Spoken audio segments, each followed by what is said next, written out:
armee koof abbayee koo irraa yeroo lubbuun jiru waan hedduu irraa bareera. Siin immoo amma nafsee Saamaaruu Hacaaluu Hundeessaa namoota inni faarfattoota keessaa eenyuun dinqisiifatta jedhanii beeka kanaan dura. Nama eenyuun akka inni ta'eef waan isa keessa jiru utuu namni hin bariin hafeera. Sirboota Oromoo dhaggeessee beektaa? Dhugaa dubbachuudhaaf baay'ee akkan jaalladhu waan na godhe waan baay'ee hin qabu. Keessumaa immoo kunoo akka luba guddinaa tumsaafaa immoo siyaasa Oromoo keessatti si as deebinee ilaalle namoota irratti hirmaachaa turanidha jedhaniiti kaasu. Ani jireenya koo keessatti gurbaan kun dheente taa'ee yaanneen jedhame. Egaa abbaa jaarraa fi jaara agartuu fi macca. Waldaa iftoomina qabdu, waldaa nagaa qabdu. Waldaa jaalala qabdu keessan jiraadha. Jechoonni kee walaloon kee immoo paawarfuulidha. Nama kakaasuufis. Garuu ati waan tokko fiiddee ofii keetii keessaa dhabda yoo ta'e bu'aan isaa maali?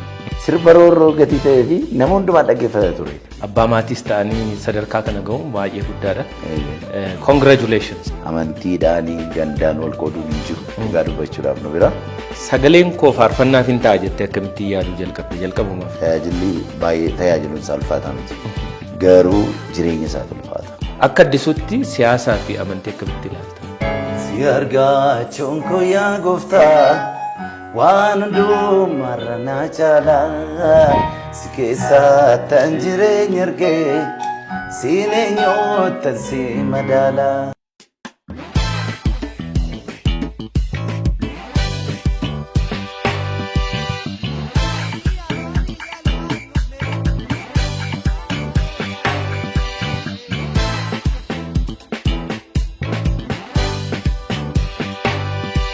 Keessummaan koo kun eenyu akka ta'e xiqqoo siqeensinitti maarree sagantaan kun immoo akkasittiin bareedee tottolee simbira akka ga'uuf immoo gaheen ispoonsaroota keenyaa fi deeggartoota keenya daran olaanaa ture. Ispoonsaroonni keenya guyyaa har'aa baankii Awaash, Itiyoo Telekoomii fi Ilillii Giraand Riil Isteet turanii hunduma isaanii nuu galateeffadha.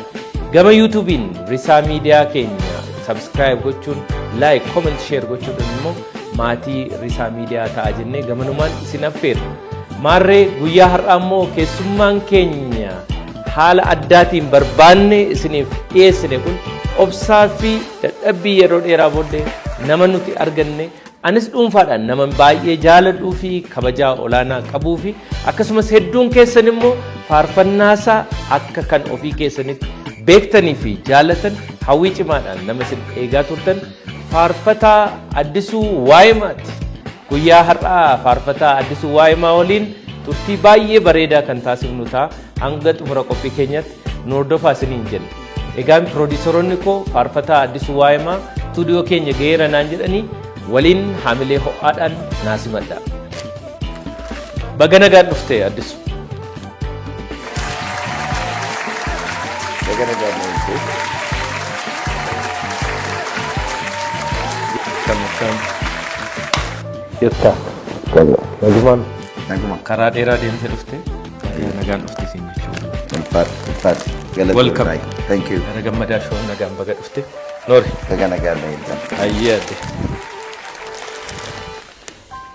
Handhuura magaalaa Finfinneetti riil isteetii guddicha Ilillii Giraand Riil Isteet. Maal eegdure ammuma murteessaa odeeffannoo dabalataaf lakkoofsa bilbilaa armaan gadii fayyadamaa. Ilillii Giraand Riil Isteet. Faarfataa jaallatamaa fi kabajamaa Addisuu Waayimaa baga nagaan dhufte. Thank you. Cheers. Bishaaniin eegalla.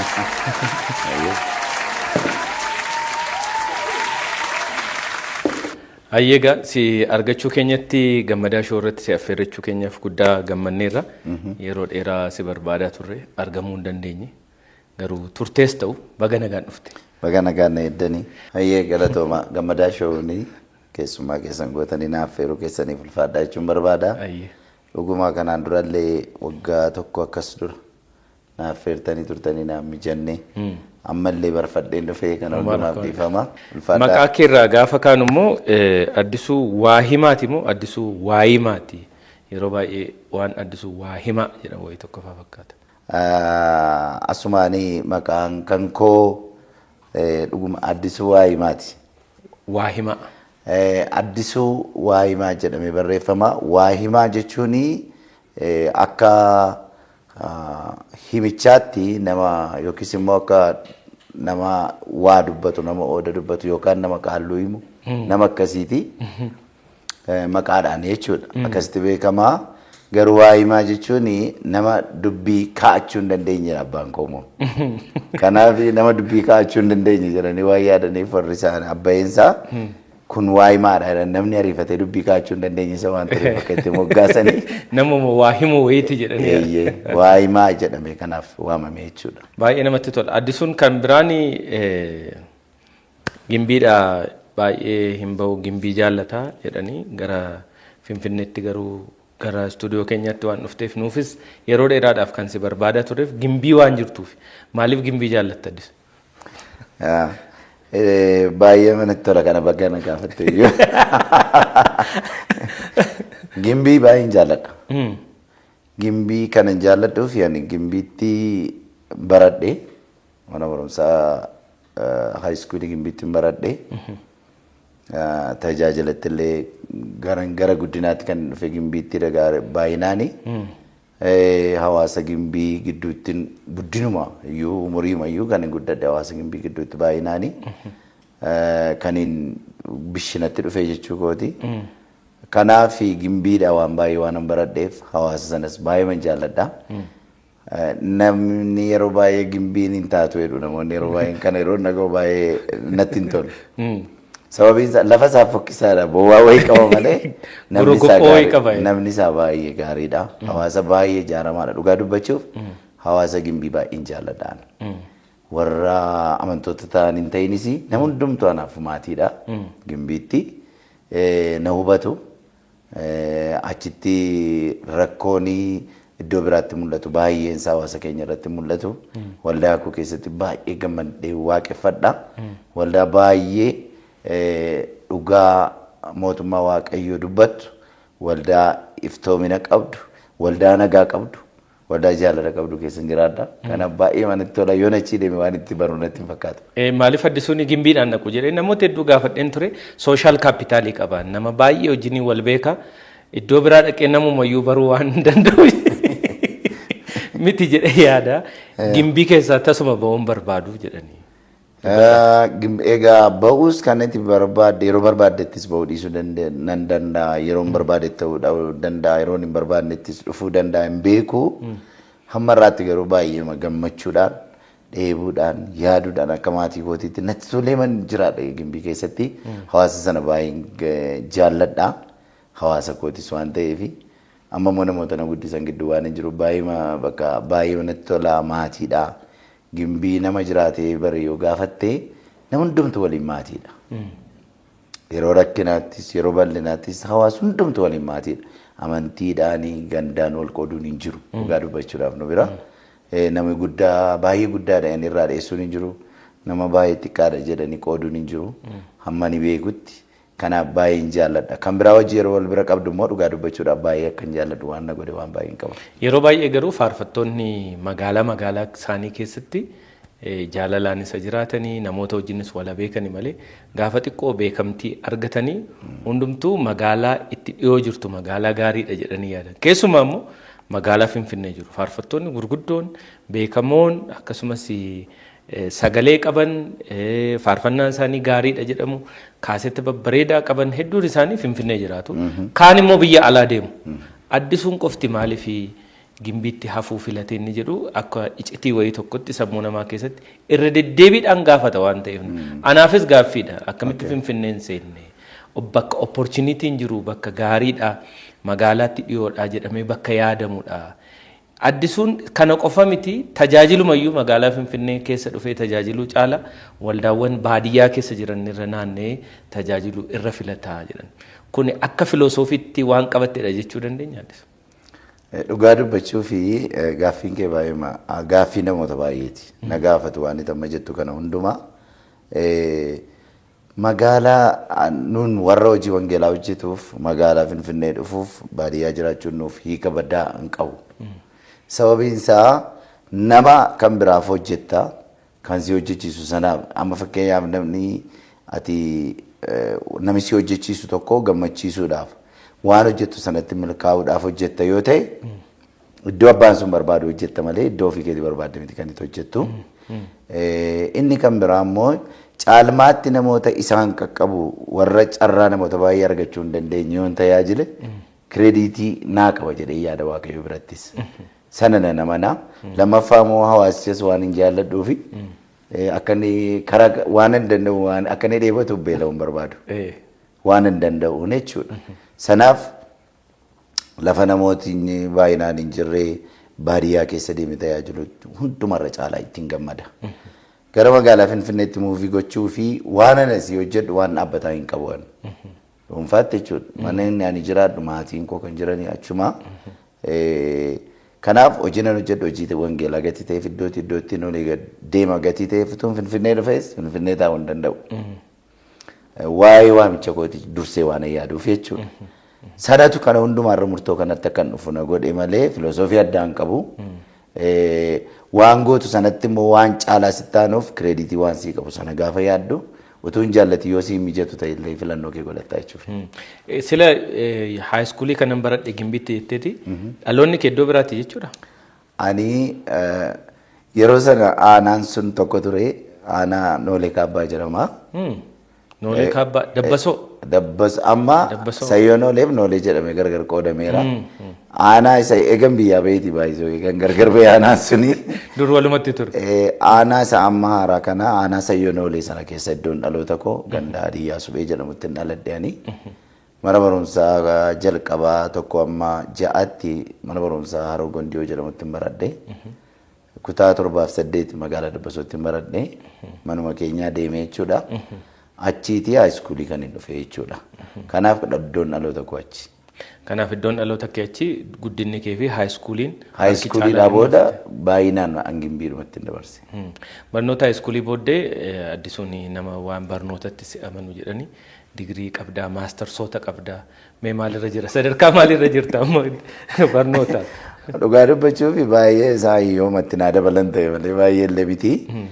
Ani barachuudhaaf yeroo sanatti yeroo haayiskuulii fixu booddee tajaajilatti hin galeen maxxana jechuudha. Sababiin isaa haayiskuulii akkan xumureeni albeema koo yeroo jalqabaatu ba'e. Albeema jalqabaa sun gaafa ba'u namni hundumtuu. Akkuma haayiskuulii fixxeen kanatti albeema baasta. Haayiskuulii ma fixee waggaa isaatti jechuudha. Isa booda immoo namni hundumtuu asii fachi na waamuu jalqabee tajaajila kana nan jalqabee. Olii gaddeemuu gatiin jalqabeef haala barnootaan mijatu keessan turre garuu dheebuu barnootaa baay'een qaba. Isa booda waan ani sodaadhu tokko immoo qaba. Waamichi kuni waamicha guddaadha. Gatii ta'eef karaa koo waamicha kana maqaan Waaqayyoo akka arrabsamu hin barbaadu. Hawaasa irraa dhaladhee keessatti guddadhe illee naamusa isaallee cabsuu hin barbaadu. Hin fedhu. Waa'ee ofii koof jedhee nama kan biraa gaddisiisuus hin barbaadu. Kanaaf jireenya koo mo'achuun narra jira waan jedhu nan yaada.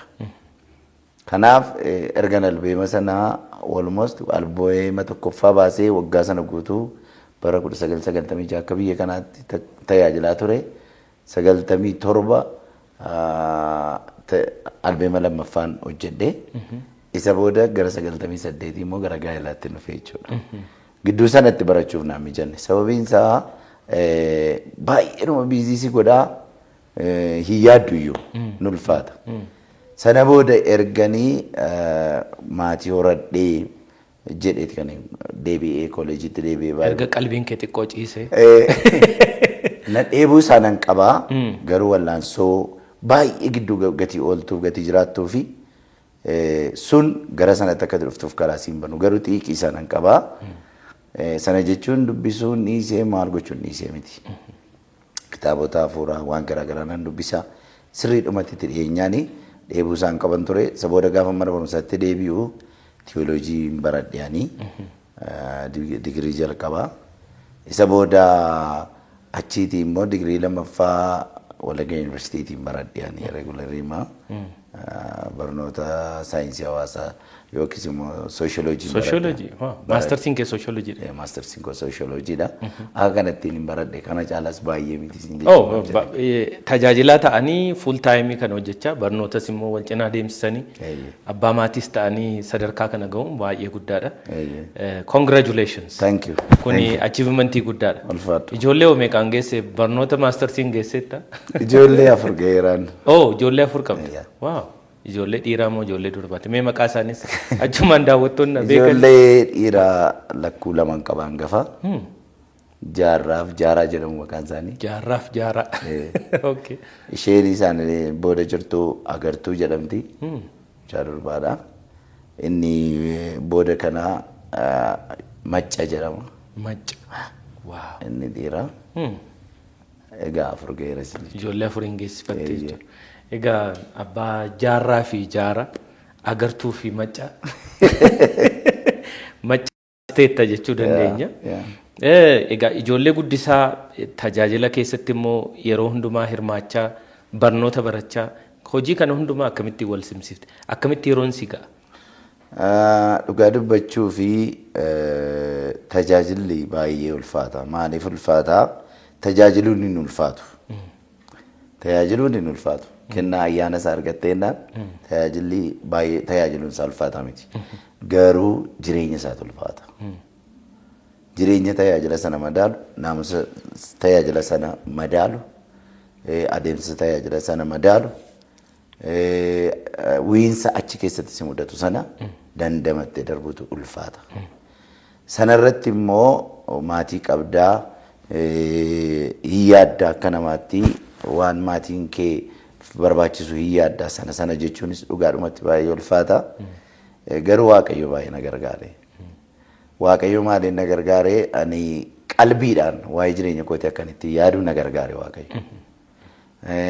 Inni lammaffaan immoo dubbisuu waan dubbisanirraa waan dhaggeeffatanirraa barachuu baradheera. Kana hundumaarra immoo maatii koorraa armee koof abbayee koo irraa yeroo lubbuun jiru waan hedduu irraa bareera. Waan isaniif waan hojjetan isa kam duraa nuun akka qabu maalirraa akka jalqaban eessatti akka xumuran isa kamarra dubbachuun isa kam yoo dubbachuu nafes hojjechuun akka narra jiru waan hin dubbatin waan hin hojjetin dubbachuun waan hin hojjedhe illee hin dubbatin hafe yoo jiraate gaarii natti fakkaata. Kanaaf kara sanarra ogummaadhaan jireenya koo akka mo'achuu danda'u Waaqayyo na gargaareera. Umriin kee meeqa ga'e? Amma ani 40 ga'ee darbaan jiru. Darbiteessa geessetta? Normaali amma 41 keessa. 41 keessa. Dargaggeessa jechuudha. Baay'ee gaarii. Daa'ima gaarii. Dargaggeessa hin jedhamu. Garuu. Gara daa'imummaatti buna immoo. Ay akka ani na dinqa dhugaa dubbachuu fi jireenya jiraannu keessatti wallaansoo nuyi jiraanne beektaatis waqtii nuyi keessa dhufne kana keessa waqtiitti biyyi kun illee qorumsa garaagaraa keessa turedha akka biyyaattu jechuudha. Wiinsa kana hundumaa keessa jiraanne garuu lubbumaan jiraanne nagaatti aras ga'uun keenya waan salphaa miti. Eegumsa Waaqayyooti. Kanaaf dinqiidha ani Waaqayyooti baay'ee gammada. Egaa umrii Waaqatu namaaf kenna waan guddaan isadha. Gara duubatti yoon si deebise immoo yeroo faarfannaa jalqabde sana sagaleen koo faarfannaaf hin ta'a jettee akkamitti yaaduu jalqabde jalqabumaaf nama fuulduratti ilaaltee gara faarfannaatti seentee qabdamu akkamumatti faarfachuu hin danda'a jettee yaaddee. Gaaffichi maal kun? Faarfannaa ani kan waldaatti dhaqee gaafan dhaga'u nan dinqifadhan ture. Jechuun faarfataan ta'ee yaada hin beeku. Faarfannaa gaafa dhaga'u baay'ee mana dhibaan baay'ee raajeffadhaa. Isa booda waan isaan faarfatan sana na yaadan ture garuu faarfachuu si yaaduun ture. Yeroo booda garuu ani barumsa amantii baradhee na waaqeffadhaa nan deddeebi'a akkasiin jedha. Utuun hin beekini faarfannaan gara koo dhufuu jalqabe na keessa dhufuu jalqabe. Dhaqeetan namoota gaafadheeni. Waan akkasii jedheetan gaafan gaafadhu namni nu caalu umuriidhaan nu caalu namni guddaan tokko jira. Gaafan isa gaafadheeru waan akkasii barreessii fidinaa jedhe barreessee itti geessee kun faarfannaadhaan jedhe. Kanaaf kana jabeessii naan jedhe. Isa booda sagalee kootiin faarfachuu nan baqadhe nama dura namatti mul'atu nan sodaadhe baay'ee sodaadhaa. Kophaatti baheetanii tulluu namni badaarra nanni tokko jira mana keenya boroo achirra dhaqeetanii jedhee fana dhaggeeffadhaa. Natti hin fakkaatu jedhamooti. Isa booda utuma jedhu kwaayirii keessan gale. Gurmuu keessa galee faarfachuu jalqabe faarfannaa shaakalsiisee faarfannaa koosana faarfachiisuun jalqabe baay'ee jaallatanii faarfatu. Amma kun dhugumaa hin jedhu. Namoonni maallaan jechuu jalqabanii ati bakka faarfannaa waaqayyo sii kenneera naan jedhanii gaafa isaan natti dubbatan baay'eemanii natti hin fakkaatu jechuun waan naman irraa baradhees hin qabu. Muuxannoo akkasiis nama irraa fudhadhu hin qabu. An bakkee irraa namni kaastiifaa dhaggeeffatu kabaafaa yeroo inni faarfannaa isaa afaan dhagee malee ani hin beeku. Waan akkasii naman irraa baru ollaadha naannoodhaa hin jiru gati ta'eef nan sodaadhan ture. Isa booda hojjetoonni warri qeesonni na jajjabeessuu jalqaban. Isa booda gaafa dhaabadhee faarfadhu kwaayirii hojii yeroo faarfadhu caalaa gaafa jalqaba kophaa koo dhaabbadhee faarfadhu namoonni isaan gammadanii ililchanii waan isaan bakka natti qoosa wayii natti fakkaata. Kanuma koo jechaa jiru moo waan samaani? Na jajjabeessumaaf jedhanii jiru malee amma wanti kun normaalii akka kan nama kan biraa ta'uu hin danda'u isa jedhu yaadu. Anaaf hin kennamne yookiin an akka ebaluu ta'uu hin danda'u. Hin danda'u. Namni tokko moo jira mucaa Dirribaa Baabuu kan jedhamu faarfataa tokko beektaa ta'e hin beeku. Waldaa tokko turre nuyi inni na dura hosteelatti guddate inni katamaatti jechuudha. Ayiratti guddate. Inni yeroo inni faarfatutu akka sana ililchu waldaa keessaa dura yeroo maaliif akkas ta'a jedhee yaadeen ture. Isa booda utuma hin jedhu arguu jalqabe. Arguun jalqabe namoonni yeroo isaan naaf feeruu jalqaban kottu faarfadhu jedhani. Nan bade baqadheen bade. An faarfachuu hin danda'u kana jedhee fannisaa. Utuma hin jedhu haayiskuuliin dhufee jechuudha. Utuun haayiskuuliin dhufin dura tajaajila iddoo tokkotti sagantaa tokko irratti gaafa faarfadhu hojjetaa wangeelaa baay'ee nu jaallannu tokko jira. As jira amma Nagaaleenyi jedhama.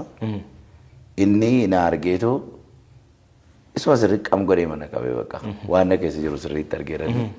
Isa booda na qabee waan baay'een isarraa baradhe. Dhugaadhumatti dubbachuuf gara kanatti dhufuu kootiif ga'ee guddaa jireenya koo keessatti qooda guddaa qaba inni. Isa booda bakka haayiskuuliin dhufee gaafa haayiskuulii dhufu Lataa Mucaan jedhamu tokko jira. Muuziqanyaadha.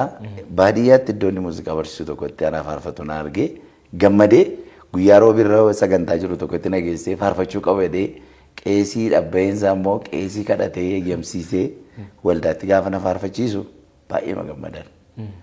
Achuma waldaa Gimbiitti faarfatama ta'een itti fufee jechuudha. Faarfannaa kee jalqaba sanoo yaadatta?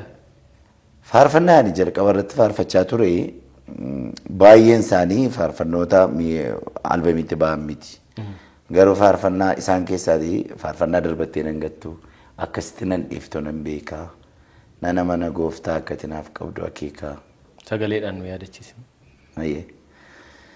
Darbattee nan gattu akkasitti nan dhiiftu nan beekaa nana mana gooftaa akkati naaf qabdu akeekaa. Gaarota gurguddaa dachaa rakkinaattis na dandeesse. Gaara na muraatu natti dadhabdeetu asin nageesse na wajjin boosse. Kan jedhu. Albamii isa jalqabaa keessa jira. Albamii isa jalqabaa keessa jira.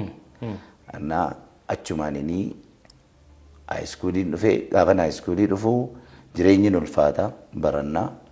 Isa booda haayiskuulii gaafa xumuree jedhu gara manaatti hin deebi'e.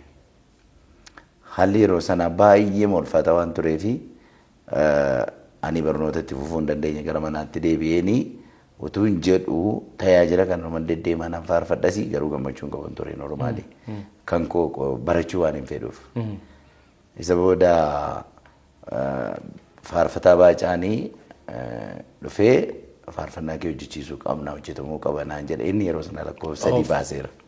Baacaan faarfataa achuma magaalaatti. Inni yeroo sana vooliyuumii 3 ga'eera. Baaseera iyyuuti.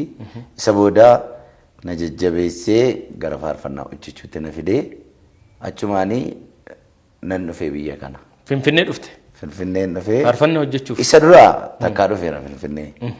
Garuu akka kanatti hin beeku. Finfinnee gaafa dhufu barsiisonni anallee nan barsiifne obboleessa koo kan barsiisee barsiisaan tokko paarlaamaa ta'ee as kan jiru jira mana isaan ture jechuudha. Isa bukkeen buufadhe isa tuna simate achiitii garjiitii baheetanii as inqulaal faabrikaa dhaqee waraabaman ture. Beekamaa malkaamu. Beekamaa malkaamu. Achirraa albamii keerra kan jiru beekamaa malkaamu. Beekamaanii anaan baay'ee na jajjabeesse dhugaa dubbachuuf carraa kanaan galateeffachuun barbaada baay'ee. Beekamaan hin jiru miti amma biyya kanaan. Biyya kana jiru. Beekamaa jechuun an akka nu baddutti nama eenyuun akka inni ta'eef waan isa keessa jiru utuu namni hin bariin hafeedha. Beekamaan baay'ee nama jabaadha. Nama baay'ee fageessee yaaduu danda'udha. Anaani faarfannaa mako anaan nan beeku garuu gaafa ana baree kaasee bakka faarfannaa jaallatee naa hojjete isa booda immoo maal godhee jaallatee hojjechuu isaa caalaayyuu baay'ee na gorse. Ani saambilii kenneetan galgala tokkotti waraabamee fixe faarfannaa sana. Isa booddee an biyyattiin galee san biyyatti galee gabaa marratti bahee sanumaan egaa. Yeroon isaa sun immoo yaadatta ta'ee hin beeku atillee yaadatta ta'ee hin beeku nama hundumaan akkas godhee. Eenyu dharee goonniidha miti albamii kee eenyu dharee goonniidha. Gaafa jalqabaaf amma istuudiyoo dhuftee sagaleen kee waraabamee istuudiyoodha fakkeenya meeshaa wajjiniin qindaa'ee duraan callifteetuma waldaatti faarfattaa sagaleen kee maal akka fakkaatu sirriitti hin beektu ispiikarii qulqulluudhaan hin dhageessu istuudiyoo dhufee qindaa'ee hankee ta'ee faarfannaan kun hankeeti jedhanii gaafa si dhaggeeffachiisan miira akkamii sitti dhagahame? Anaan baay'ee na dhibe. An gaafa sana beekamaan hin dhaggeeffachiifne. Ani waraabamee mangalee. Waraabamtee magalte? Nan dhaggeeffachiisne gaafa dhagoomi bakkee mattiin kaastii marraan dhagee miira baay'ee natti dhagahame. Garuu immoo taa'ee immoo akka waan salphaatti wayitti sanatti mul'ate namootni yeroo isaan dinqifatan anaan baay'ee natti dhagahamu ture. Maaliifi akka kanatti si yaadne waan ta'eef baay'ee natti dhagahamu ture. Garuu dhoksaa achi keessa jiru yaadan ture. Attamitti namoonni biyya naqu hundumaatti namoonni na duukaa yeroo isaan yaa'anii yeroo sagantaatiif dhaqu namoonni yeroo isaan dinqifatanii na ilaalanii nan sodaadha wagaa. Baay'ee simmoon bishaan negatiin ta'eef waan baay'ee nu badhaa. Yeroon sun garuu yeroo addaa ture nama baay'ee biras ga'ee nama baay'ee dhaggeeffates hojii baay'ee hojjetes. Albamiin kee suni baay'ee yeroo sana nan yaadadha. Biyya raasee wayiiti. Eenyu dharee goonniin mana ittiin banamne hin jiru nan yaadadha. Anis namni bakka deemte hundumatti faarfannaa dhageessu wayii tokko ture. Bakka baay'eettis immoo namoonni wal harkaa fuudhanii waa'ee sana haasa'aa turan. Wanti albamii sana keessa jiru keessumatti immoo eenyu dharee goonniidha faarfannaan yeroo sana sirriitti boolde ta'ee mul'ate. Mee eenyu dharee goonnii sana nu yaadachiista? Eenyu dharee goonniin namoonni yeroo baay'ee maallaan jedhu attamitti maal yaaddeeti waan siyaasaa qabaa yeroo sana waan yaaddee qabdaa qabsoof jettee faarfattee hojii kan jedhanii na gaafatamu jiru. Dhugaa dubbachuuf yeroo sana konseptiidhuma qabsoo isa jedhamuyyuu baay'ee hin beeku. Garuu maa inni macaafa qulqulluudha wantichi. Macaafa qulqulluudha garuu ergaadhuma yeroo sana waaqayyo dabarsuu barbaadeedha jedhee yaadeen. An akka kootti yaade malee ani waan itti qophaa'e hin qabu waan siyaasaa ilaallate jedhee waan itti yaadee dubbadheesse faarfadhees hin qabu namootaaf garuu fayyadeera. Fakkeenyaaf amma macaafa qulqulluun nama hundumaaf ergaa qaba. Macaafa qulqulluu yoo bante waa'ee kees waa'ee koos hin argita jirra. Kanaaf akkuma sana natti fakkaata. Malee siyaasa kaka'umsa siyaasaatiin waan itti yaadamee faarfatame. Akka sabaatti garuu nuun amma akka oodeensiitti akka nama yeroo sana si dhaggeeffachaa turetti siyaasuma jennee qalbiitti qabatee namni inni faarfannaadhaan jaallatu faarfannaa kee jaallatuuf inni namni hafuuraa akkuma faarfannaatti kan fudhatee ilaalee jira. Namoonni kan biraa immoo eenyu dharee goonniin faarfannaa qofatu hin ta'in akkuma sirbaa biyya lafaa kaanitti nama hedduun akkasitti yaadaa ture. Eenyu dharee goonni faarfatee booddee mana hidhaa seenee maal kan jedhu kun siyaasa jechuudha waan jedhu kana faarfannaa fakkeessee siyaasa hojjete jedheeti namni hundumtuu kan amanee ture. Akka sana miti Anammaa iskuulii yeroon ture hiriirri waan garaagaraa sosochiin jira. Ani waan sana keessatti yeroo sana ijoollee wajjiniin yaada wal jijjiirree wanti yeroo sana amman itti hirmaadhu qaba amman itti hirmaanne qaba dhugaa dubbachuuf. Garuu waan sana fuudhee gara isaa kan waaqayyootti fiduudhaaf nan sodaadha. Utuma na yaadeeyyuu jechuudha gochuu hin danda'u bifa sanaan miti. Garuu waaqayyo maana namanaa waan barbaachisu sanaaf iddoo barbaachisu akka barbaachisuuf yeroo barbaachisutti waaqayyootu fida. Isan amanaan. Sanaaf sanuma ta'uu danda'a jedhee. Mee sagaleedhaan nu yaadachiisime eenyu dhareegoonni? Eenyu dhareegoonni adda Gooliyaadiin kan rukutu waa'ee saba isaatiif hinaafa marrummaan isaa kan nyaatu gurmuu nu yaabbaate isaa kan guddanneef nu kunuunsu goonni galagalchuu loltuu diinota isaa nu hiyyoomsu. Kuni amma yeroo san hundumti keenya kan yaadne siyaasuma jennee turre. Egaa amma anis daawwattoonni koos adda baafanneerra. Garuu akka nama amantaatti akka nama faarfannaa hojjetu tokkotti siyaasaa fi amantaan wal keessa galuu hin qabu jedhu namoonni warri kaanii. Kaan immoo lakkii namni amantaas siyaasa hojjechuutu irra jiraataa jedhanii immoo warra amanan jiru. Lakkii namni amantaas immoo namuma waan ta'eef siyaasa guyyaa guyyaa kana isas affeekti godha, isas hin miidha, isas hin ilaallata. Nama amantaas irraa dubbachuu qabaa jedhaniifaa yaadu. Keessumaa immoo kunoo akka luba guddinaa tumsaafaa immoo siyaasa Oromoo keessatti siyoo as deebinee ilaalle namoota irratti hirmaachaa turanidha jedhaniiti kaasu. Akka addisutti siyaasaa fi amantii akkamitti ilaalta? Inni kun illee natti ulfaata. Waa'ee siyaasaa dhugaa dubbachuudhaa fi kennaasaa namoonni qaban jiru. Namoonni kennaasaa qaban immoo waldaa keessa jiru. Kennaa duwwaa mootuu hin ta'in beekumsas hin barbaada. Namoonni amantii siyaasa keessatti hirmaannaa qabaachuun irra hin jiru jedhee hin amanuwan. Garuu tokko waan jireenya amantii isaanii yookiis immoo naamusa amantiin isaanii isaan barsiise siyaasa keessatti calaqqisiisuu qabu jedhee nama yaadaan.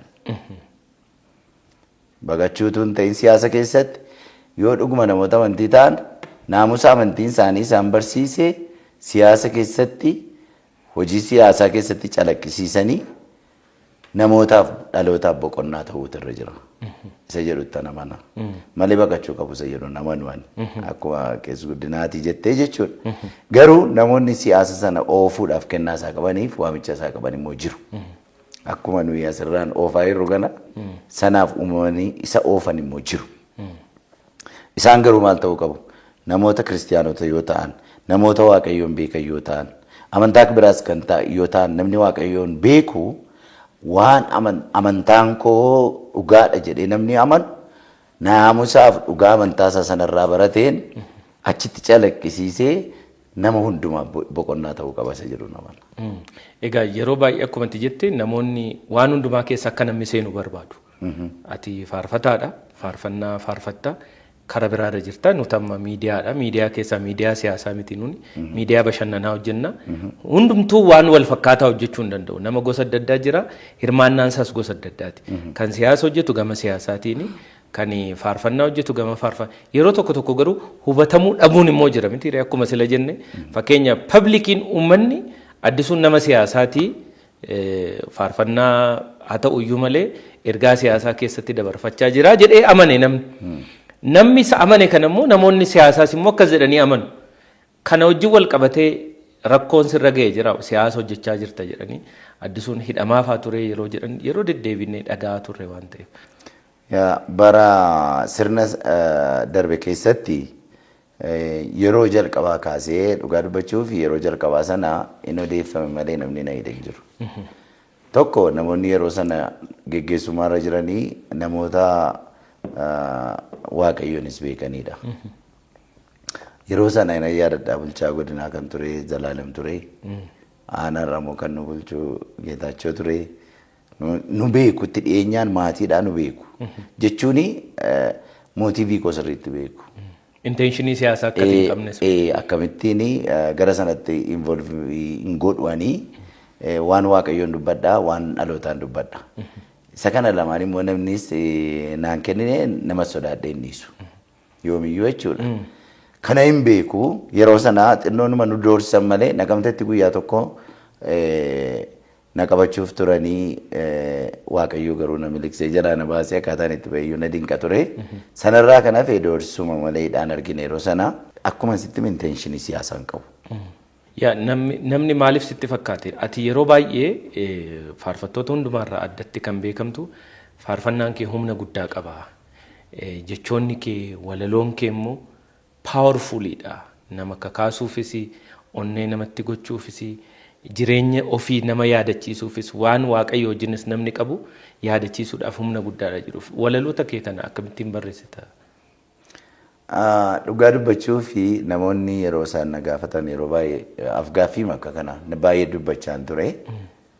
Ani traditional wordii warra ta'an yookiis immoo jechoota warra dur achees Oromoon itti fayyadamaa ture sana nan jaalladhaan. Isaantu humna qaba. Ani baay'ee isaa kan inni irraa baree mana barumsaatti hin barees miti jechoota filachuu dubbachuu ani maatii makoorraan bare. Abbaayeen koo nama jabaadha. Sabboonaa cimaadha. Dur yeroo xinnoo ta'ee jiru nan dhagaa sirba Alii Birraa kana jaallata abbaan koo dur. Innaa jechuun maaliif jaallataa hidhiitan gaafadhaadhi yeroon gaafa maaliif jaallatta yeroon jedhu inni kun waa'ee Oromoo sirbaanaan jira. Naa anillee yeroo sana nama dhaggeeffachuu danda'u miti normaali. Waan dubbatu haalaan dubbata. Yoo si gorsuu barbaade mammaaksa mammaaka. Yoo namatti abdii kutates waa'ee namicha abdii kutate sanaa yeroo baay'ee wanta irra deddeebi'ee dubbatuun sisteema. Yoo namatti abdii kutate maal jedhaa? Naman dadhabuu egaa namni hin dadhabe garuu nama mitii gaafachuu barbaadu foon ani jibbe sareen nyaattu jedha obboon keenya jedhee mammaaka abbaan koo. Waan baay'ee isaa waan jechoota aadawaa ta'aniinitu dubbii kuta ibsata. Sanaafi isarraa waan baay'ee bareera. Harmee koo irraallee waan baay'ee bareera. Hawaasan irraa dhaladhee gidduutti guddadde irraa waan hedduu bareera. Sun na fayyadeera. Sun gaafan taa'ee ilaalu immoo jechoonni suni baay'ee humna gurguddaa qabu. Waan sadii afur iddoo tokkotti si ibsuu danda'u. Kanaaf amma hin dandeetti sanatti fayyadamuudhaaf wanta sana utuun barbaadu argachuuf yeroo hin barbaadu utuun barbaadu weessan naqaa gara sana naqaa gara sana nageessaa sana yeroo hin fayyadamu caalmaatti immoo dhimma baasa jedhee tana mana akkasiidha. Inni hundumaa caalu garuu Waaqayyo na gargaareera. Afurri qulqulluun na gargaareera sana hundumaa fi malee waan addaa qabaadde miti mana kitaaba addaa dubbiftu qabdaa kan afaan Oromoo faayidanii na gaafatu. Jechuun ani namoonni numaan yeroo natti mani dikshiinarii Oromootii addisuuni. Jechoonni addisuu bira jiranii baay'een isaanii afaan Oromoo keessa jiraachuu isaaniiyyuu nu shakkisiisaa jiru. Namoonni tokko tokko amma torbawwan koo gogombisee ja'awwan koo yommuu cabu jechooti jecha qofa immoo miti hankee bara. Seentensii goota hima goota wanta sana. Himati gootu mataa isaa keessatti namni understand godhu yeroo tokko tokko. Namoonni na hubachuudhaaf na rakkatu fa'aa rakkisuu danda'a jechoonni kun fa'aa jettee yaaddamu. Ergaa koo naa dabarsuu danda'a jetteetu jechoota sanatti amanta. Ammoo otoo faarfataa fa'aan taane ta'e barreessaa fa'aa waan taatu wayii sitti fakkaata ture. An caalmaatti jechoota sana kan inni itti fayyadamu tokko ni jalqabaa ergaa koo sana naa qaqqabsiisuu danda'a jedhee yaada. Sirriitti naa dabarsuu danda'a jedhee waan yaaduuf. Inni lammaffaan immoo namni dagatellee jechoota sana akka baruuf immoo nan fedha. Asumaan wanta dubbachuu barbaadanii jechoonni aadawaa Oromoon qabu dhugaan sitti maal waa'ee Oromoo sirriitti kan ibsan kan irraanfataman baay'eetu jiru. Amma anumaafattiyyuu fakkeenyaaf mana barumsaa yookaan biyya kan biraa godhattee jiraattee jechoota gaggabaaboo akkaataa itti dubbii dubbatanii jechoota xixiqqoo kana afaan Ingiliziitiin isa dubbannu afaan kan biraatiin isa dubbannu kana jechoota aadawaa kana Oromoo kan inni itti fayyadamu sana utuu ofii keenyaa isa shaakallee isa barree isa fudhannee caalaatti nu ibsuu danda'u. Dhugaadha. Jechi nuyi afaan biraarraa fudhannu baay'ee nuun miira keenya ibsuu hin danda'an. Maaliif nu wajjin kan dhalateef nurraa kan dhalate kan nutti dhalate afaan waan qabnuuf. Kanaaf warra kaan iyyuu na jajjabeessa. Miira keenya sirriitti ibsuu danda'a jettee. Walaleessitoota keessaa waloowwan keessaa. Waloo namoota dhiyooti ani warra akka Lataa Faganaa Lataan baay'ee dinqifatamu. Innis baay'ee si dinqisiifatamu. Ani Lataa eessaa akka inni fidee tokko isanii akkasumatti utuu hin barreessin dubbatu inni kan biraa immoo jechoota inni fayyadamu ergaa inni dabarsu akkamitti toora isaa akkamitti akka inni bareechee fidu na dinqa baay'ee na ajaa'iba. Kitaaba durii hin dubbisne jechuu fi kanaan dubbisi ani kitaaba kanii godaannisa. Dhaabaa wayyeessa.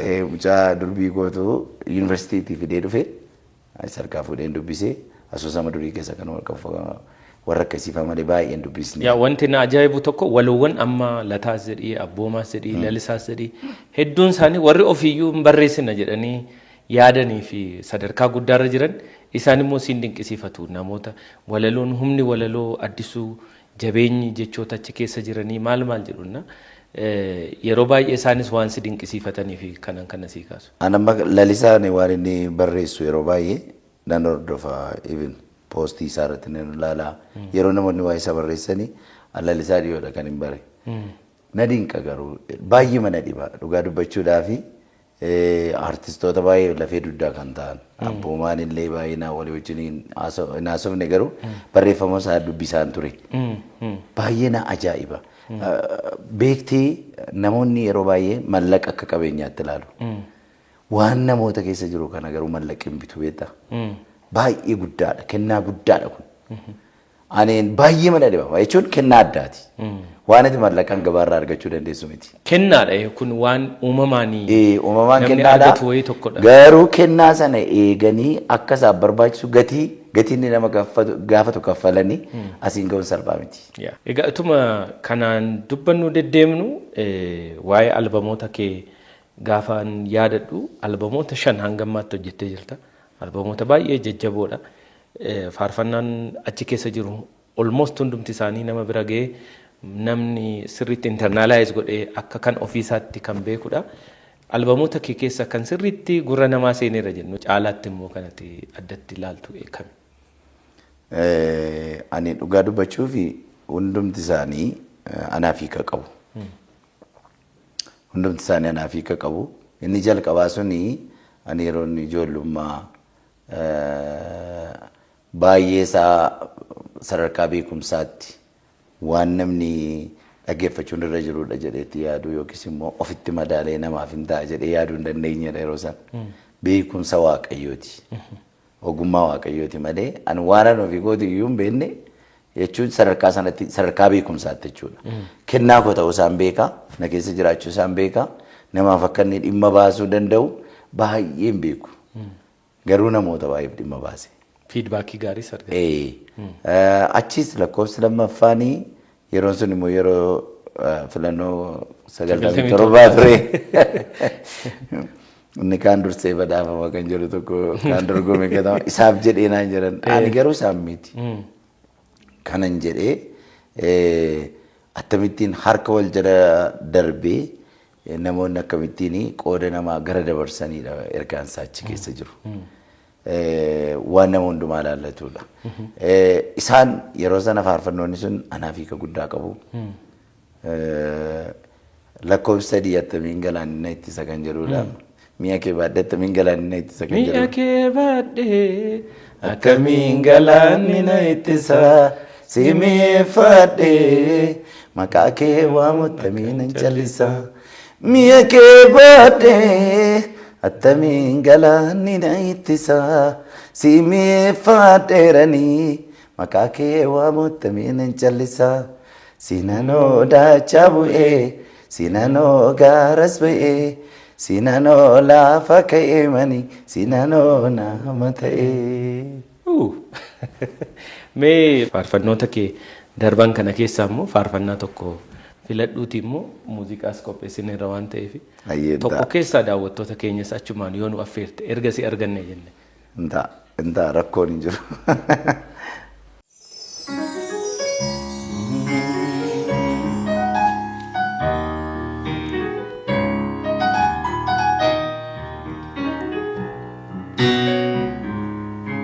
Si argachuun koo yaa gooftaa waan hundumarra naa caala si keessattan jireenya argee siin eenyuuttan si madaala si argachuun koo yaa gooftaa waan hundumarra naa caala si keessattan jireenya argee siin eenyuuttan si madaala Garmani kan kenna kusa Ormati barwan danda'e Attamitan sidagada Situ addanan naga'e Garmani kan kenna kusa Ormati barwan danda'e Attamitan sidagada Situ addanan naga'e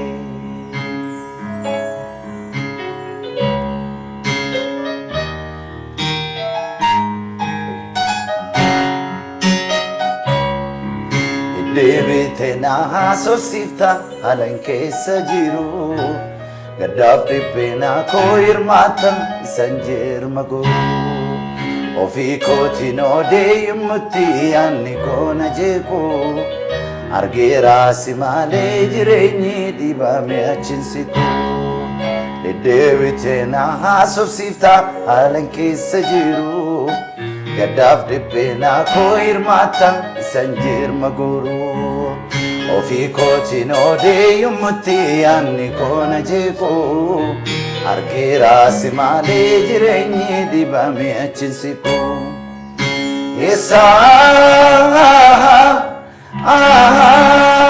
sakkaan dhufee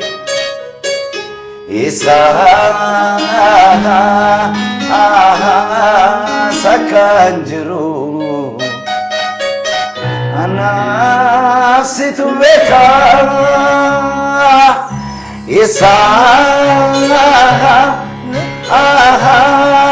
Sekan fe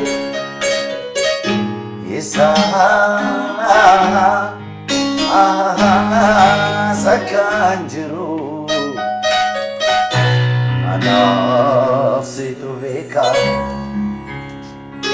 Akarra miti gupta ko nambe kaido dina kafte sini fargate sinalu nilli ko sinda dukute malabe tamasi vitata kenna gati jabe sankabu amambe kunsi hochita kanke kana ningolabu Malamma malamma malammanne jaalallige Malamma malamma malammanne jaalallige Malamma malamma malammanne jaalallige Malamma malamma malammanne jaalallige Malamma malamma malammanne jaalallige Malamma malamma malammanne jaalallige Malamma malamma malammanne jaalallige Malamma malamma malammanne Yesus jaalallige Wow! Waraqaan eenyummaa dijitaalaa dinagdee dijitaalaa hirmaachisaaf Itiyoo Teleekoom.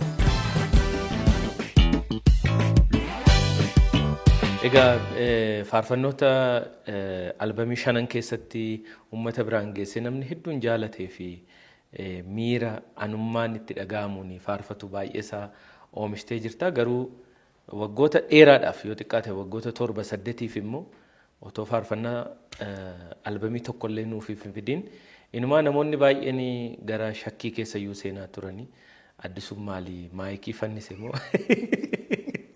kana booddee faarfachuu dhaabuu barbaada. Maayikiin durumayyuu fannifamee jira. Maayikii fannisee laataa siingilii 2-3 tokkollee nu biraan geessetti garuu ergasiin dhufnee jedhu maaltu uumame ammoo maalitti jirta Addis? Yaa dhugaa dubbachuuf tureera.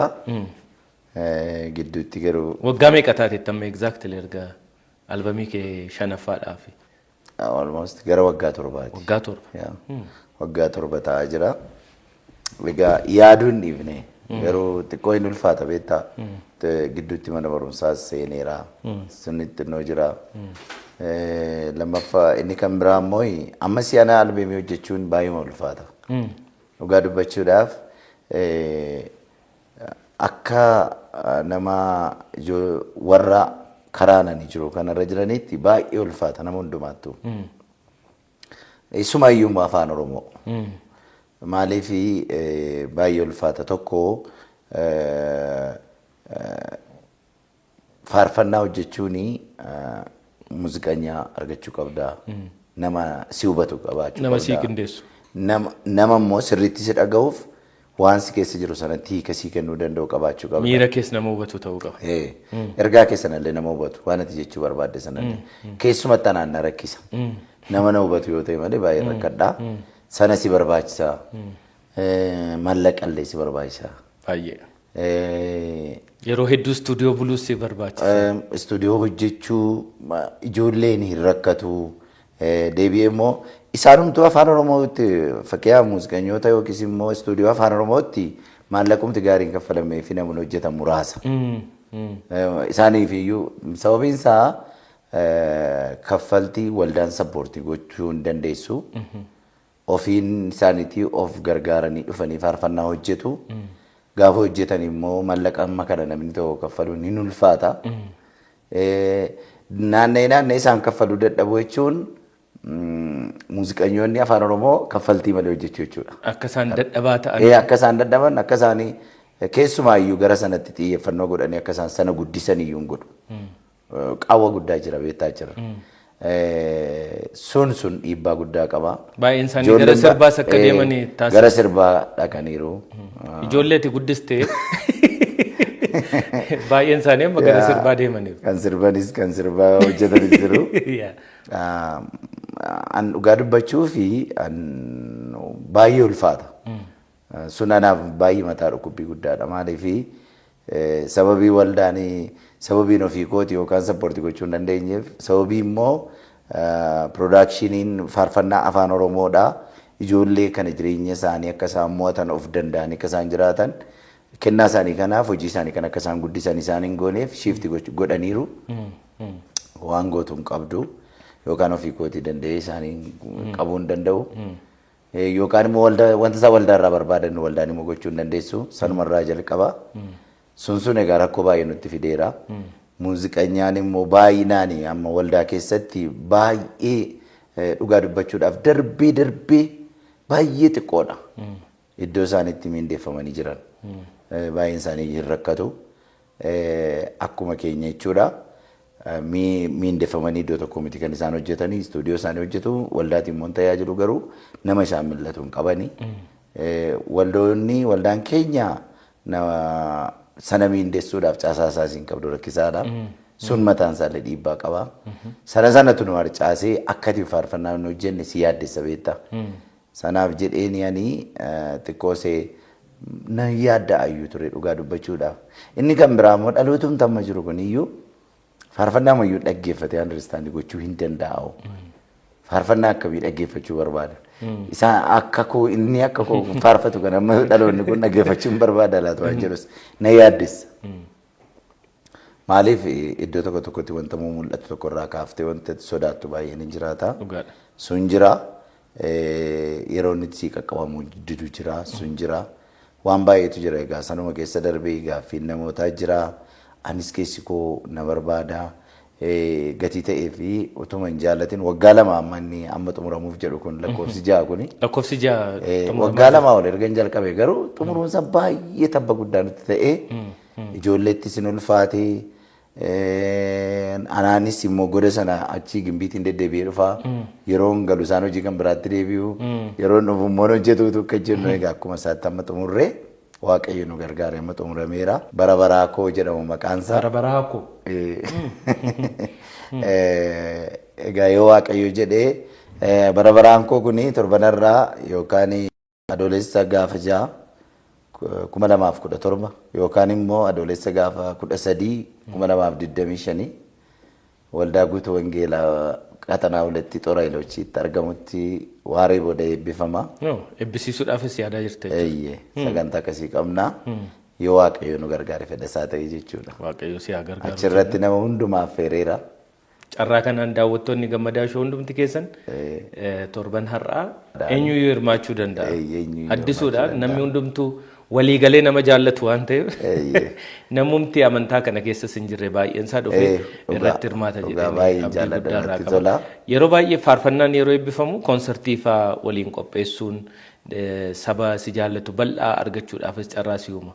Yeroo kanadha moo koonsartiin immoo yeroo biraatti yaadaa jirta akka? Koonsartii yeroo biraatti yaadaa jirra. Amma albama eebbisuudhaaf karoorfanne. Sagantaan kun kan eebbaa qofa ta'a. Yoo Waaqayyo jedhe garuu yookaan waggaatti aanutti koonsartii yaadaa jirra. Hin beeku yoo fedha Waaqayyo ta'e yeroo isaatti hidhanne. Yeroo isaa yeroo ga'u immoo daawwattoota keenya hin beeksifne. Faarfannoota meeqa qaba albamiin kun? Eenyu faatu immoo irratti hirmaate qindeessummaadhaan? Faarfannoota 13 qaba. Muuziqaanyoonni irratti hirmaatanii ijoolleedhuma nuyi guddisne ijoolleema jajjaboodha gana gurguddataa jiru. Ijoolleedhuma baay'ee ijoollee waldaa keessattis naamusa gaarii qaban isaan akkasiiti. Kanumaan dura faarfannoota baay'ee irratti hojjetanii kan beekanidha. Hamma danda'an baay'ee magaarii kan hojjechuu danda'ani baay'ee keessi koos kan itti gammaduudha jechuudha. Kan irratti hirmaatanii faarfannaa 13 qaba. Egaa hamma nuu danda'ametti waanuma nama hundumaa fi jireenya hafuura isaatii ol butuu danda'a jedhee yaaduudha. Egaa yeroo durii gaafa albamiin tokko eebbifamu yookiin albamiin tokko gabaatti dhiyaatu bifa adda addaatiin dhiyaata. Akka yaadannoo sii ta'uuf jedhee waan muraasa fideera. Kaasettii fa'iini waan akkasitti Walkmanitti galchanii dhaggeeffatu dur.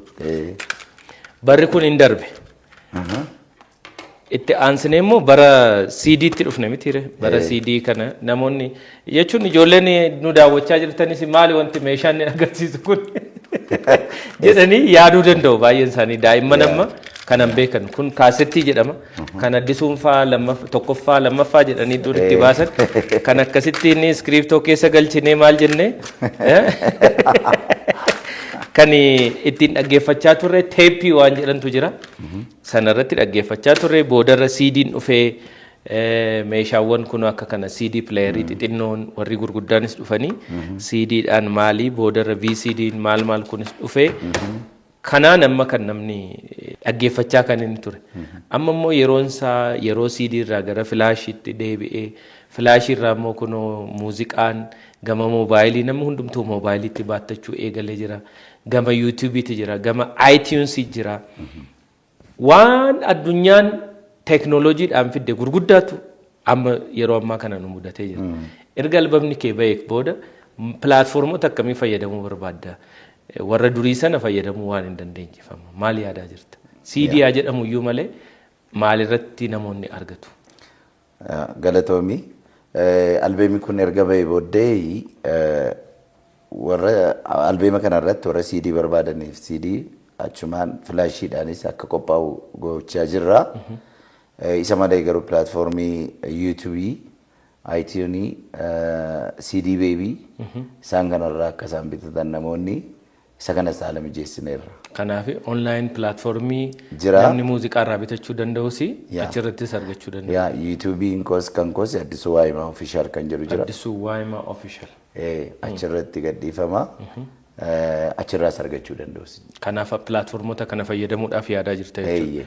Egaa Addisuun baay'inaan namni baay'een kan itti si beeku akkuma sila jette yeroo waa'ee muuziqeessitootaa kaastu waa'ee naamusa isaaniiti. Addisuun immoo nama naamusa olaanaa disipiliinii olaanaa faarfattoota keessaa qabudha asiin jedhu. Disipiliiniin kun maalirraa dhufe? Dhugaa dubbachuu fi addatti nan qaba jedhee waan yaadu kan biraallee hin qabu. Garuu ani ofii kootii pirinsipilii mataa kootiin qaba kan ittiin jiraadhu. Tokko maatii keessatti akkaataa nuti itti guddadhe. Anaaf gahee guddaa qaba.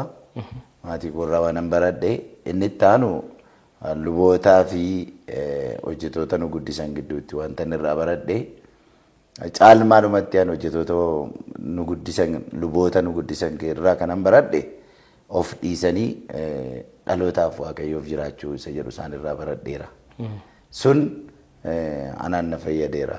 Jireenya koo keessatti yeroo baay'ee maal jedhu hin ariifattu naan jedhu nama hundumaan na komata. Ati waan tokko hojjechuudhaaf hin ariifattu dafee waan fudhattu naan jedhu. Qabbanaawwiiti. Akkas naan jedhu. Ani garuu ariifachuurra caalaa pirinsipilii ani itti fayyadamu yeroo hundumaa ariifadhee riskiin dhaqee itti galurra suuta jedhee opportunity sana mission godhee naa wayya at least ofii koo saving godha pirinsipilii jedhutti fayyadamu. Kanaaf waan biyya kana keessatti yeroo baay'ee amma rakkoodha. Haasaan yoo ariifattee hojiitti illee yoo ariifattee waan sana beektee ittiin adeemtu yoo ta'e waan beekte hojjechuu waan hojjechuu immoo beekuu yoo ta'e keessumatti warra akka keenya hojii afuuraa hojjetan hojii amantii hojjetan keessatti eeggannaan baay'ee murteessaadha. Hin eeggattu yoo ta'e waan ati hojjettu caala waan ati balleessitu caala. Sabni immoo fuulduratti si ilaala waan ta'eef. Lubbuun immoo lama miti tokko. Naannoo lubbuu namaa balleessuu jechuudha. Nama tokko waan karaa sirrii hin taaneen gorsitee karaa sirrii waan sirrii hin taane sirraa barannaan namni sun tootaalii numa badaa jechuudha barsiisaa waan taateef. Sanaa mannaati maal gochuu qabda barsiisaa gaarii akka taatutti waan namni sirraa baratu sun nama jiraachuutu irra jira. Kanarraa kan hafe waan ati argattu suni waan ati yookaan waan ati nyaattee fixxuudha waan ati uffattee fixxuudha waan ati jiraattee fixxuudha jireenya biyya lafaa. Dhugaan ani Kiristoos irraa bare immoo namootaaf waaqayyoof isa amanamanii jiraachuudha namni hundumtuu. Jireenya biyya lafaatiif jedhanii badaa hamma kana dhugaa namaaf galee miidhuun barbaachisaa miti jedhee nama naan. Kanaafi naannoo sanatti xinnoo ishee gara sanatti waan ani jabeessa argisuuf kanaaf namoonni yeroo baay'ee akkas jedhu inni tokkan biraan inni guddaan safuuf duudhaan hawaasa keenya naamusa nama tokko jiraachisee irraa hafuudha. Yeroo hundumaa kanuman jedhan. Duudhaaf safuun Oromoodha. Nama tokko gammadaa kana sirriitti bocee nama godhee jiraachisee irraa nama kan biraaf ofiifis dhalootaafis ta'ee akka inni darbu maqaa gaarii utuu inni qabaatu akka inni biyya lafaa kanarraa darbuuf kan isa ga'udha. Waan nuyi maatii keenya keessatti baranne iyyuu yuunivarsiitii guddaadha. Dhugaa dubbachuudhaaf. Naa kanaafi bifa sanatti gatii nama nuufidha malee. Disipiliinii kee keessaa immoo kan namni yeroo baay'ee kaasanii highly disciplined ta'uusaarraa kan ka'e of mul'isuu hin barbaadu dhokkateetuma waanuma hojjechuu danda'u hojjechuu nama barbaadudha. Inumaa hangammaatti yeroo faarfattoonnis haa ta'u warri wallistoonni sirbanis kiliippiidhaan namni baay'een kan isaan beeku. Addisuun nan du'a malee kiliippiin hojjedhu jedhee jedhan. Hanga yoonaas kiliippiin qabdu miti. Maaliif kiliippiin qabdu? Kiliippii ani nan jibba miti. Namaaf fataa jedhee yaade amma akkaataa itti hubatteetu akkaataa itti fayyadamtu sanatu waan ofii keekkatti qabaattu si godha. Nan jibba miti. Hammam garuu keessa namaa irratti dhiibbaa godhu. Miira keenya kana sochoosa immoo keessa keenya kanatu geeddaruu danda'a isa jedhu xiyyeeffannaan koo. Gammadaan isanii anaafati walii wajjin dubbannee fuulaa walitti kolfinee ija walitti babaafnu caalaa walitti gammannu caalaa keessi keenya maal dubbata. Isa jedhu isarratti xiyyeeffadhaa. Keessi namaa jijjiirame namni sirriitti jijjiiramaadha. Bakka keenya kun garuu of jijjiira yeroo baay'ee daayinaamikiidha. Kanaaf waan an filadhu yeroo darbe fakkeenya tokko fayyadameen ture. Baadiyyaatti buddeen boqqolloo nyaatte beektaati? Sirriitti. Boqqollootu beekamaadha baadiyyaatti. Boqqolloon boqqolloodhuma. Warri nyaatan garuu tokko waaddatee nyaata. Mukaan jechuudha isheetiisa. Tokko akaatee nyaata. Tokko mullusaa nyaata. Affeellatee nyaata. Tokko immoo dhuubee tumee dafaqee maal godhee bukeeffatee buddeensaa nyaata. Inni tokko immoo daabboosaa nyaata. Inni tokko marqaasaa nyaata. Inni kan maroosaa nyaata. Inni kan maroosaa nyaata. Inni kan luqqisee nyaata. Kun hundisaayyuu maaloodha garuu? Boqqolloodha. Akkani ani itti yaadutu, ani akkan itti hubadhuuf, akkan itti fudhadhutu, akkan itti fayyadamutu kan koo akkasii malee wanticha hin jibba miti siin jechuuf jedhee. Maaliif addisuun kiliippii akka biraan hojjetu fakkeenyaa fi faarfannootuma isaa kana baandiidhaan taa'eetuma bakka tokko taa'ee maaliif faarfatee addunyaan addunyaa dijitaalaati, addunyaan addunyaa yuutuubiiti, addunyaan addunyaa viidiyooti yeroo amma. Effektiin itti hin galiin Addisuun umti kophee taa'ee akkuma nama charchii keessatti faarfatutti after all Addisuun charchii keessa taa'ee faarfachaa jira. Namni isa argaa jira. Maaliif uummata isa bal'aa kanatti taa'ee faarfatee gama kanaan uummata biraan hin ga'u isa kana chaalenjii si gochuu barbaada. Inni kun hin danda'amu. Isa kana nan fudhadhaa.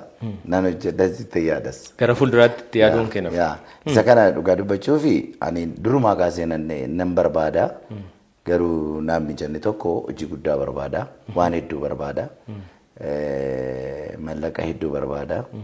Garuu maal yaada faarfannoota warra duraanis warra ammaasii bifa sanaan hojjechuudhaaf yaadeen jira. Lafaan qaba iskiriptii isaasi. Inni kun waan kana booddee itti fufuu taasisan jechuuf jedhe. Kanaaf akkuma walleeleen kan biraas goggodhan kanatti hin goota jennee abdan. Sirboota Oromoo dhaggeessee beektaa Addisuu? Dhaggeeffachuusa nan dhaggeeffadha jedhanii banatan tun ta'e karaa yeroo deemtu yookiin akka al tokko tajaajiltoonni jenna dura akka jedhanis haa ta'u. Kun hin dhaggeeffanne hin dhageenye jedhame soba. Maaliif an tiraanspoortii hin deema bara. Kanaaf guyyaa guutuu ganamaa kaasee amma galgalaatti dhaggeeffachaa deema. Makiina tiraanspoortii keessa taa'e maaliif nami nama makiinaa nama 60 baatu keessa taa'ee nami 59 dhaggeeffachuu barbaada andu waan utuu hin barbaadu ta'e iyyuu nafu. Dur garuu kaasittii faa kiisitti baattatanii kanatti naa galchifaa jiru bara dur. Dhugaa dubbachuudhaaf ani waan hundumaa maaliin ilaalaa konseptii isaan ilaala. Sirba ta'uunsaa namni beektaa ammallee sirbi bashannanaa jira jedhamee haasa'ama waan akkasii jira. Dura garuu namni rakkinaaf sirba malee sirba bashannanaa sirbaan turre beektaa dura. Sirbi Oromoo baay'een isaa sirba roorrooti. Sirba roorrooti. Miti? Dhugaadha. Kanaafi sirba roorroo gatii ta'ee fi nama hundumaa dhaggeeffata ture yeroo sana. Sirba bashannanaa garuu yuuzii. Dhaafi warra jireenyatti tole warra jireenya qananii keessa jiranii fi dargaggeessa warra umurii giddu galeessa dhaggeeffata. I think akkasinatti. Dhugaadha sirriidhuma akkasuma. Amma ati wanta inni dubbachuu barbaade fakkeenyaaf amma waan namichichi dubbachuu barbaade sun akkaataa inni itti ibsatu fakkeenyaaf guyyaa tokko nan dhagaa jaarsi tokko na bukkee ta'anii jaarsa mandiiti dhaggeeffatan jedhu. Nan dhaggeeffadha odaa baasii keessa teenyaa dinqifatu maaliif jennaani ani jireenya koo keessatti gurbaan kun jedhan pheenxee taa'ee iyyaanneen jedhame abbabeedha abbabee abbashuuti. Mucaan kun pheenxee taa'ee iyyaanne maal waan kana fakkaatu koo bara nama keessaan badamma kun yaan jedhee gaafatan. Ennaani anuun beeku sintu beekan jedhee callisee mandubadde. Normaalii isaan pheenxee waan hin taaneef yookiis immoo waa'ee amantii isaanii hin beekan.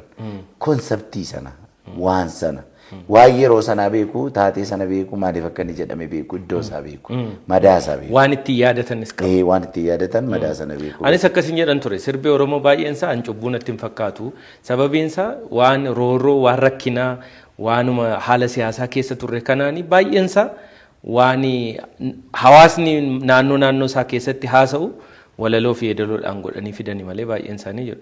Siin immoo amma Nabsee Saamaaruu Hacaaluu Hundeessaa namoota inni faarfattoota keessaa eenyuun dinqisiifatta jedhanii beeka kanaan dura yaada isaa shirrii fi Addisuu waa'ee maatii.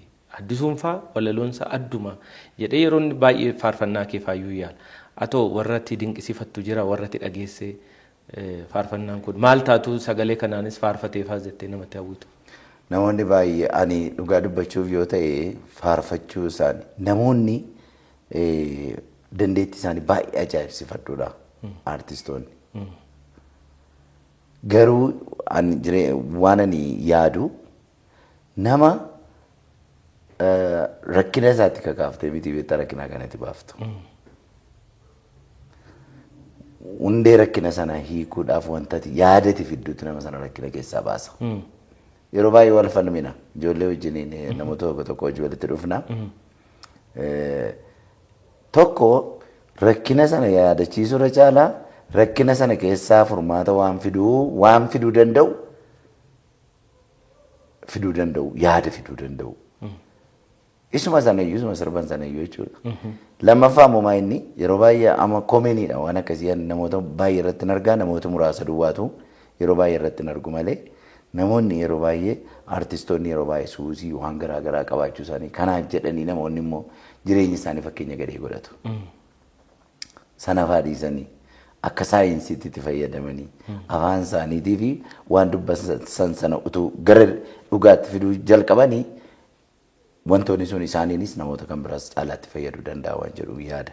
Annan dinqifadhaa kireetiviitii isaanii nama tokko iyyuu tuffadhu. Dhugaa dubbachuudhaaf gumaachi isaaniis salphaa miti.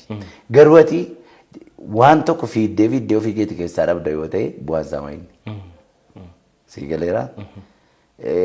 Utuu hin du'in amma fakkeenyaaf namoonni artistoonni baay'een annan jaalladha sabummaadhaan baay'ee walitti oromummaan namoota baay'ee wajjin walitti nu hidhee jechuudha.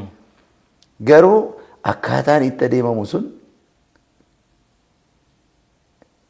waa'ee akkaataatti keessaanii ibsatan sanarratti itti yaadu waan qaban waan hedduu akka isaan qaban yeroon kaasuuf xinnoo ishee ittiin tolu. Isa kana garuu inni saayinsii isaa nu qajeelcha waan ta'eef waan irratti walii galle dhugaan barbaachisu immoo isa kamiidha isa jedhu tuutti dursaniitti yaadanii baay'ee gaarii natti fakkaata. Mudannoon si mudate fa'aa jira biyya alaa deemte waan addaa?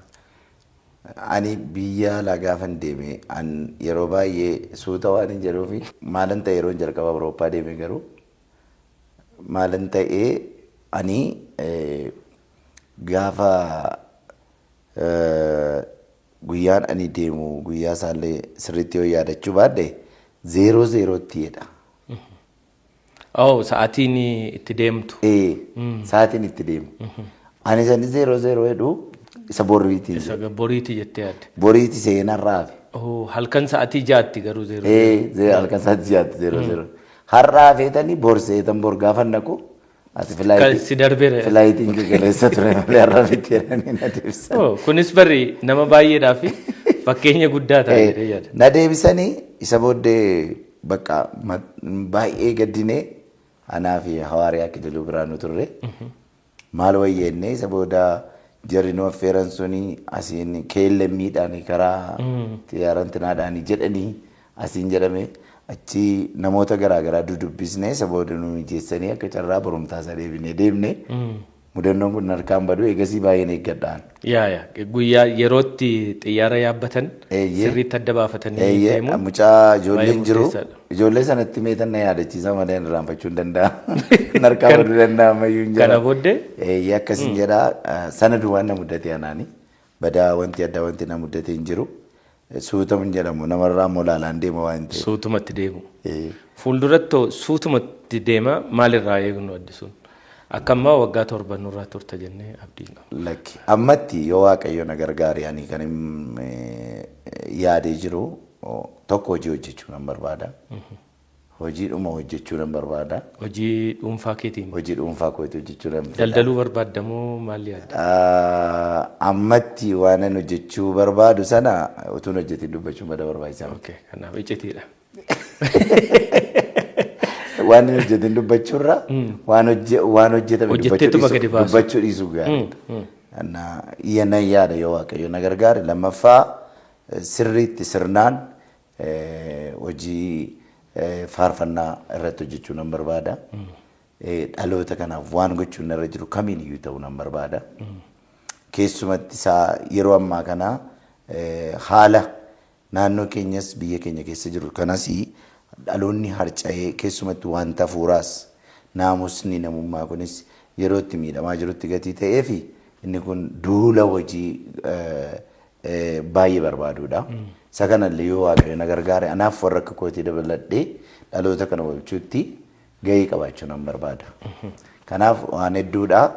Egaa gaafuma milkaa'ee. Albamii kana bakka biyyoota adda addaa deemtee eebbisiisuu irratti yaada akkasii hin qabdu? Ammatti karoorri jiru dhugaa dubbachuudhaaf asumattidha kan yaadne kutaa biyyaatti immoo iddoo tokkotti jedhamee hiriyootuma gootu yaada isaa qophii fidee kanaachi iddoo biraatti tarii hin beeku yaada kannaa ka'ee jira. Inni milkaa'uu isaan hin beeku. Sun jira kanarraa kan hafe waan addaa waan yaada hin qabu. Addisuu waa himaa egaa yeroo baay'ee gabaabduudha kan nuun qabaanne sababii gabaabina yerootiif qofa gaafilee keenya hedduu dhiifnee jirra. Garuu yeroo biraa gaafa ati konsartii hojjettu kaanis walitti deebinee immoo sirriitti waa'ee kee barree uummata biraanis geenye waadaa siif seenne yeroo kee baay'ee qaalii albamee eebbisiisuudhaaf otoo olii gadi fiigdu gidduudhaan si waammanne atis yeroo qaalii keerraa fudhattee istuudiyoo keenyatti argamteen waliin gaaffiif deebii taasifteef galatoonni ulfaadhu milkaa'isi. Ulfaadhaa isinillee. Cheers. Haqa keessan haqiiqadhaan Baankii Awaash. Egaan kabajamtoota daawwattoota keenya turtiin baay'ee barsiisaa fi bashannansiisaa akkasumas waa'ee faarfataa Addisuu Waahimaa yeroo dheeraadhaaf daawwattoonni keenya nu gaafachaa turtanii nuuf milkaa'ee guyyaa irraa qabannee isiniif dhiyaanne irraa waan hedduu barattanii waan hedduu dhageessanii jennee abdii guddaa qabna. Egaa torban immoo keessummaa biraa qabannee dhiyaachuudhaaf waadaa kan isiniif seennu ta'a. Sagantaan keenya kun immoo akkasittiin tottolee bareedee isin bira akka ga'uudhaaf kan nu gargaaran ispoonsaroota keenya galateeffachuu barbaanna.